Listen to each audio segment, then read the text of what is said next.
Suitcase built by high school students in Central California. It's designed to go to schools and orphanages in the developing world to give them power, lights at night. So inside of the suitcase we have 2 solar panels. These are parallel wired, so a total of 40 watts of power.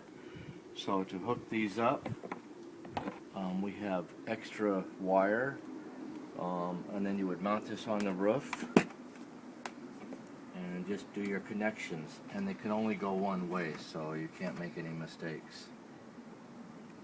Again, you would add those longer wires so you can put it further away from the unit.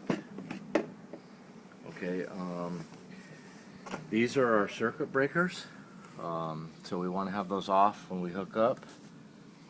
This is a charge controller. It's kind of the brains of the system. It keeps the battery from overcharging and undercharging. This is a sealed lead acid battery. It's okay for airline travel. And this is what we call our load center. One thing you have to remember, this is strictly a DC system, direct current. Okay, so my breakers are off. I'm going to hook my battery up. So I have a red, which is my positive, and I have a white, which is my negative. Okay, so my battery's hooked up, solar panel's hooked up, so I'm going to turn on my breakers. I got a battery breaker, a solar breaker, and a load breaker. So this charge controller goes through 3 readings. So let's see, the first one here, 13.1 volts. That's telling me how many volts the battery. Solar amps, right now I'm 0 because we're shading it. Move over there for a second. So we're getting 0.4. You want to keep this solar panel away from the shade because that'll take away your current. And then also your load amps. It also tells when your battery is charged. Green is fully charged. Okay, so during the day, this is your load center. We have 3 DC ports. So these are all like cigarette lighters like in your car.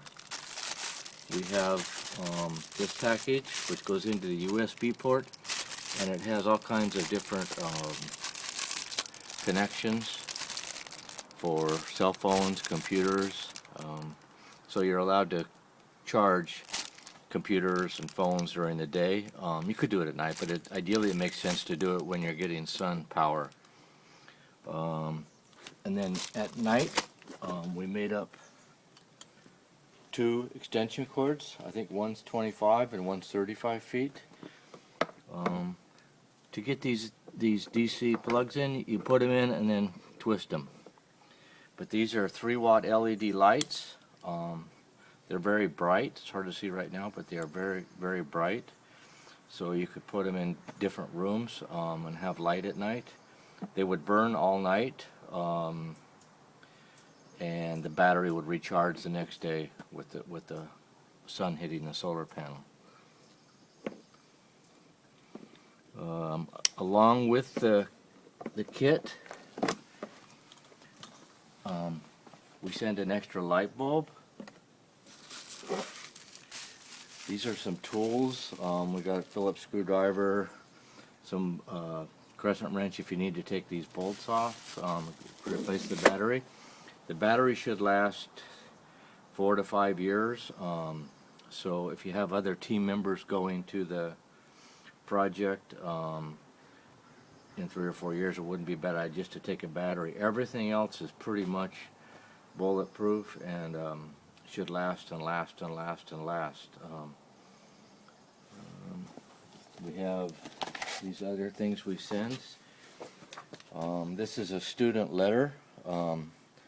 This was built last year by 40 high school students in the Monterey area, and they've all signed it. They're really proud of what they're doing. It's giving power to schools, orphanages around the world. This is the solar suitcase technical support.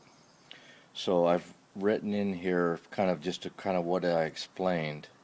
It's really a very basic, simple system, easy to set up. This is a material data sheet, and it's for the battery, and it allows it to travel on airlines. I'd recommend putting the suitcase in maybe another bag and just checking it and don't saying anything. There has been cases where they have been held up and the airlines don't want to ship them, but they are approved for airline travel. We just sent one last month to Senegal with a teacher friend, and she said when she got there, the actual suitcase had an inspection card in there from San Francisco Airport, so it did pass with this information. But she put it in another suitcase and just checked it as regular baggage. Every once in a while they do get held up, but most of them will go through. There shouldn't be a problem. They are supposed to go through. Other than that, I think that's it. It's a pretty simple system. The students are pretty proud of what they've done.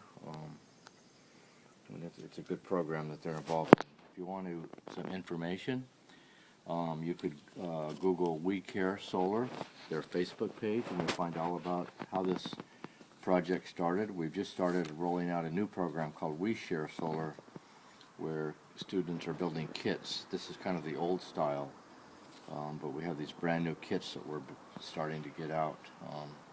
But the idea is that we're going to get these out to high schools all over the United States and have them get involved in the humanitarian project and building these and getting them to orphanages around the world. And We Care Solar is involved in creating a network so we can get these things shipped to where they need to be. And if you have need for more of them, obviously, or other groups and organizations, I think we're going to have a lot of them available pretty soon. Wonderful. Yeah. Thank you.